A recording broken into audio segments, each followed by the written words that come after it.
लकार परिवर्तन। रीट में इस तरह के जो प्रश्न पूछे जाएंगे उसमें जैसे वाक्य दिया हुआ है अहम पाठम पठामी। अब यहाँ पठामी जो है वो लट लकार का है। लट लकार से आपको परिवर्तन करना है, रेखांकित शब्द मतलब पठामी को आपको बदलना है लंगा लकार। लंगा लकार का मतलब भूतकाल। यहाँ तक जाने से पहले हम इनका एक छोटा सा परिचय ऊपर देख लेते हैं। संस्कृत में 10 लकार माने गए हैं। लकार का मतलब काल। इनमें से पहला है लट लकार, वर्तमान काल जिसे हम कहते हैं। लट लकार वर्तमान काल। जिन्हें यह ज़्यादा नहीं आता वो इतना ध्यान रखने कि जहाँ पर पढ़ती पढ़ता है पठंती लगा होता है, इस तरह से लगा होता है। मध्यम पुरुष में पढ़सी पढ़ता है पठत, और उत्तम पुरुष में पठामी पठा हुआ है पठामय। लिट लकार में शैती लगा करके बना होगा पठिष्यति। लिट लकार री की मात्रा देख रहे हो आप इसमें लकार में, और पठिष्यति पठिष्यत है पठिष्यंती पठिष्यति, ये ई की मात्रा लगा करके और अधिकांश में लट लकार जैसा ही बनता है। कुछ में यह बदलाव भी रहता है। पठिष्यामी पठिष्यावा पठिष्यामि ये इनके रूप हो जाते हैं लिट लकार में। उसके बाद भूतकाल में हम देखते हैं इसमें ए जुड़ता है शुरुआत में, और उसके बाद तय ताम न, और उसके बाद में ए तम तय ए पठ है, ए पठ है पठतम ए पठत, और ए पठम ए पठाओ ए पठाम ये लिख देते हैं। उसके बाद विधिलिंग लकार में एत की मात्रा रहती है। विधिलिंग में विधि में ए की मात्रा रहेगी सभी में ही। तो जहाँ पर ये आ जाए उसका बदलाव जो आप करोगे वहाँ आपको विकल्प में ये देखना है कि जो एत वाली मात्रा है वैसा ही रूप जो है वो उसका उत्तर हो जाता है। पठेत पठिताम पठेयुः विसर्ग हो जाएगा। पठे पठितम पठेत, पठेम पठेव पठेम। उसके बाद पांचवा है लोट लकार अर्थात आज्ञार्थकाल। इसमें प्रथम पुरुष में तू ताम अंतु, पढ़तु पढ़ताम पठंतु, पठ पढ़तम पठत, पठानी पठाओ पठाम। लोट लकार की खासियत ये रहेगी कि इसमें कहीं पर भी विसर्ग नहीं आएगा। लोट लकार आज्ञार्थ वाले में कहीं पर भी आपको विसर्ग नहीं दिखेगा। जैसे यहाँ आपको कहीं पर भी विसर्ग नहीं दिख रहा है, यहाँ पर किसी में भी आपको विसर्ग नहीं दिख रहा है, किसी में विसर्ग नहीं दिख रहा है। इसके अलावा आप इसमें देखोगे अगर इनमें ए हटा दिया जाए, अगर इनमें से ए हटा दिया जाए तो पढ़ताम पठतम और पठाव ये बन रहे हैं, और यहाँ मध्यम पुरुष में भी ये दोनों इसी तरह से बन जाते हैं पठत और पठाम। कहने का अर्थ ये है कि जो अपने ये पांच हैं, ये पांच जो है वो इसी में अगर ए हटा दें तो लंगा लकार में से हटाते ही बन जाते हैं, उसी तुकबंदी से बन जाते हैं। उसी तरह से यहाँ पर अगर हम देखें ये वह वाला और मैं वाला अगर हम देखते हैं तो वहाँ पर भी ऐसा ही होता है। एक चीज़ आप ध्यान दें, यहाँ जितने भी ये पांचों लकार हम पढ़ रहे हैं उन पांचों में मध्यम पुरुष का बहुवचन जहाँ भी आपको दिख रहा है, मध्यम पुरुष का मतलब त्वम युवाम यूयम, ये यूयम वाला जहाँ पर भी आएगा, जैसे ये लट लकार में मध्यम पुरुष का बहुवचन पठत है, यहाँ पर ये मध्यम का बहुवचन है। इसी तरह से ये मध्यम पुरुष का बहुवचन है, यहाँ भी इसमें क्या है, हलंत नहीं है। अपठत में अलंत है, अपठत में अलंत है। अशुद्धि संशोधन वाला है तो भी आपको ये संशोधन कर देना है, या नहीं है, ये मध्यम पुरुष का बहुवचन है। इसी तरह से इसमें भी आप देख रहे हो यहाँ पर पठत लिखा हुआ है, यहाँ पर भी मध्यम पुरुष का बहुवचन, यहाँ पर भी विसर्ग नहीं है। और जो इधर जो दे रखा है उसमें भी आप देखोगे पठेत और पठेत में अंतर जो है वो यहाँ पर बहुवचन में विसर्ग नहीं है, हलंत भी नहीं है, दोनों ही नहीं है, और यहाँ एक वचन में हलंत मिलता है। तो ऐसे उदाहरण आप याद रखोगे। इसके अलावा अगर आपको की पॉइंट्स भी मैंने बनाए हैं, की पॉइंट में ये आपको दिया है कि स और सा अगर आ जाए तो वह अनुवाद में काम आएगा। पुल्लिंग में स होता है, स्त्रीलिंग में सा होता है। स तो ते ये पुल्लिंग में होते हैं, वह वे दोनों वे सब, तो कहते हैं वे दोनों पुरुष को, और स्त्रीलिंग के लिए ते आएगा, ते बाली के, तो वहाँ वे दोनों हो जाएगा। और ते जो है वो बहुवचन भी होता है, पुल्लिंग में होता है, यहाँ ये द्विवचन है स्त्रीलिंग का, और ता होगा स्त्रीलिंग में बहुवचन, अर्थ होगा वे सब। तुम को कहते हैं तो या तुम, युवाम को कहते हैं तुम दोनों, यूयम को कहते हैं तुम सब, हम को मैं, आवाम को हम दोनों, वयम को हम सब। अब हम इन्हीं के आधार पर जो है वो वाक्यों को बनाएंगे। अब पहला वाक्य देखते हैं, अहम पाठम पठामी। अहम है, अहम का मतलब उत्तम पुरुष है। उत्तम पुरुष ये देखो, ये अहम लिखा हुआ है उत्तम पुरुष में, तो अहम के साथ में ये लट लकार में पठामी कहाँ दिया हुआ है, ये रहा उत्तम पुरुष में पठामी। यहाँ एक वचन है तो यहाँ पर भी ये एक वचन है, पठामी हो गया। अब यहाँ रेखांकित को चेंज करना है, इसी लकार में आपको चेंज करना है। इसको लकार को कौन से लकार में, लंगा लकार भूतकाल में करना है। पुरुष यही रहेगा, विभक्ति ये वचन यही रहेगा, पुरुष और वचन यही रखना है।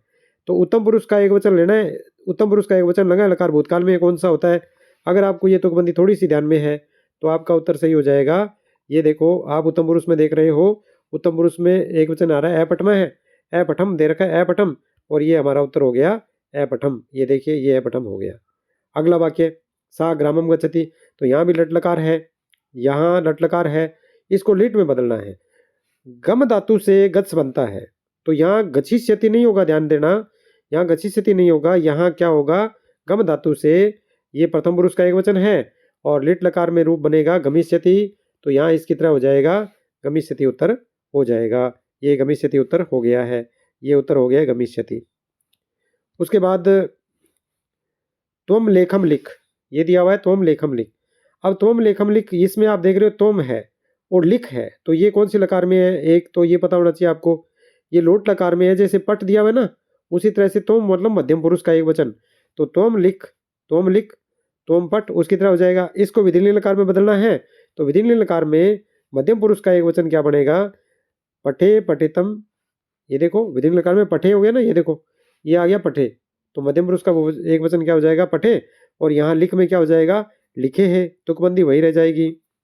अगला प्रश्न, यूयम भोजनम पक्ष्यतः लिखा हुआ है, जहां पर श लग गया या क्षय लग गया वो लिट लकार होता है। कौन सा लकार, लिट लकार मतलब भविष्यत काल। इसको बदलना किसमें, लट में, तो ये धातु इसमें होती है पच धातु, पच मतलब पकाना, और यहाँ क्षय बन जाता है धातु का, जब अपने श के साथ जोड़ते हैं ना, तो ये क्षय बन गया है।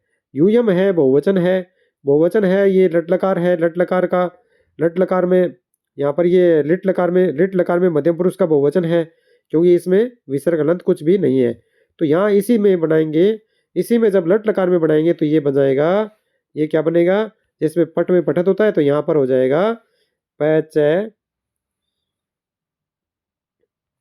पैचय थ होना चाहिए था यहाँ पर, ये पचत थ लिखना था, यहाँ पर आप देखोगे ये इस रूप में हो जाएगा, थोड़ा सा ये करेक्ट कर लेना, यहाँ पर ये बन जाएगा पै च और ये थ, ये बनेगा, यहाँ पर ये बनेगा, लिखने में थोड़ा मिसप्रिंट हो गया जल्दी में, ये क्षय की तरह लगा दिया था, ये यहाँ पर हो जाएगा पै च थ, ये हो जाएगा कौन से में, लट लकार में जब हम परिवर्तन करेंगे, तो यहाँ इसकी जगह लिख लेंगे पचत। अगला प्रश्न है अपना, आवाम चित्रम पश्येव, आवाम चित्रम पश्येव में, अब यहाँ पर हम देखेंगे आवाम चित्रम पश्येव, आवाम चित्रम पश्येव में आप देख रहे हो ये विधिलिंग लकार है, आवाम में एव होता है ना, पश्येव, पश्य धातु नहीं होती, धातु होती है दृश्य, धातु होती है यहाँ पर दृश्य, दृश्य धातु होती है, दृश्य धातु में हमें बदलाव कर लेना है, किसमें, लोट लकार में आवाम के हिसाब से चलना है, तो उत्तम पुरुष का द्विवचन बनाएंगे, उत्तम पुरुष का द्विवचन बनाएंगे तो वही आवाम जैसी तुकबंदी यहाँ पर रह जाएगी। ये देखो आप देख रहे हो यहाँ पर ये पठाव है, तो यहाँ पर भी ये दृश्य धातु में भी पश्याम हो जाता है। अगर यहाँ पर पूछा जाए लिट लकार का, तो आपका उत्तर जो है वो दृश्य पड़ेगा, है ना, तो यहाँ पश्चाव हो गया है, ये पश्चाव लिखा हुआ है, इसको मैंने चेंज करवाया था अभी, ये आप ध्यान से देख लेना, यहाँ पर मैंने पै च और थ बताया था, इसको पीडीएफ में जो टेलीग्राम पर डालेंगे उसमें आपको करेक्ट मिलेगी। उसके बाद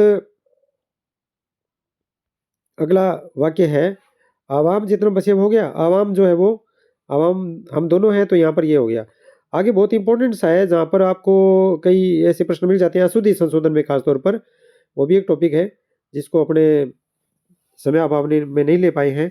तो हम आवाम, अगर कहीं पर भी आवाम आ जाए, मतलब उत्तम पुरुष वाला आ जाए, उत्तम पुरुष, तो वहाँ उत्तम पुरुष में अगर कोई भी आ गया, अगर दो या दो से ज़्यादा हो गए तो बहुवचन हो जाता है। आवाम का मतलब हम दोनों, और तुम का मतलब तुम, तो इसका मतलब हम तीनों हो गए, हम तीनों हो गए, मतलब हम दोनों और तुम भी हो गया, तुम हो गए तो तीनों हो गए, तीनों हो गए तो क्या हो जाता है, ये वयम बन जाता है, वयम बन जाता है। फिर चेंज जो है वो वयम के हिसाब से होगा, वयम जो है वो वयम के हिसाब से करेंगे, तो यहाँ गछाम जो है, गछाम लिखा हुआ है, तो ये लोट लकार में होगा, लोट लकार में गछाम बना हुआ है, लोट लकार में गछाम बना हुआ है, इसको लट लकार बनाना है तो गछामय हो जाएगा, यहाँ क्या हो जाएगा, गछामय हो जाएगा।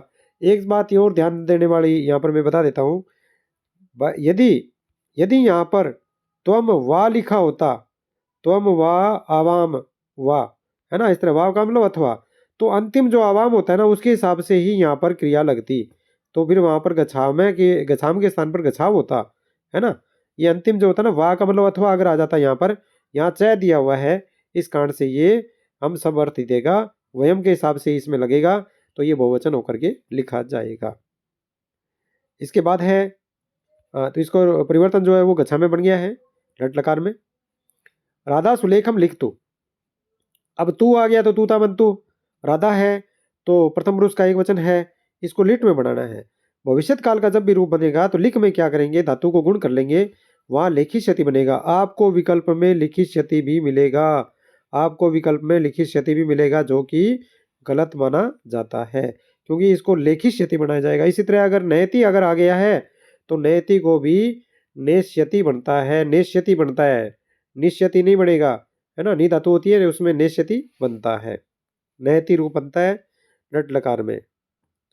इसी तरह देखो आगे, धेनु जलम पिबती, पिबती में धातु पा है, धातु पा है, पिब से रूप चलता है, पिब से रूप चलेगा, पिब से रूप चलेगा, धातु पा है, धातु पा है, धातु कौन सी है, धातु यहाँ पर पा है, पा धातु से रूप बन गया है, तो यहाँ लिट लकार अपने बनाना है, तो लिट लकार में धेनु है तो गाय है तो पाश्यति बन जाएगा, पाश्यति बन जाएगा, तो ये रूप हो जाएगा हमारा पाश्यति। इस तरह की धातुएं थोड़ी इंपॉर्टेंट है, इसलिए इसी को प्रयोग किया गया है। अगला उदाहरण है हिमालयात गंगा प्रभवती, ये बहुत अनुवाद में भी पूछ सकता है, हिमालय से गंगा निकलती है ना। भुव प्रभुव में पंचमी विभक्ति का प्रयोग किया जाता है, कारक में यहाँ पर पूछ सकता है, यहाँ पंचमी विभक्ति, यहाँ हिमालयन लिखा आ सकता है अशुद्धि संशोधन में, तो वहाँ हिमालयात बन जाएगा। गंगा प्रभवती, गंगा निकलती है।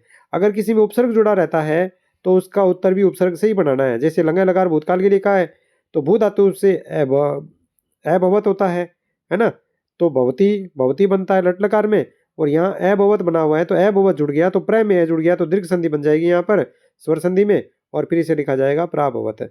यहाँ पर प्राभवत लिखा जाएगा, अभवत जो है वो सही नहीं होगा, दोनों में आपको विकल्प मिल सकते हैं।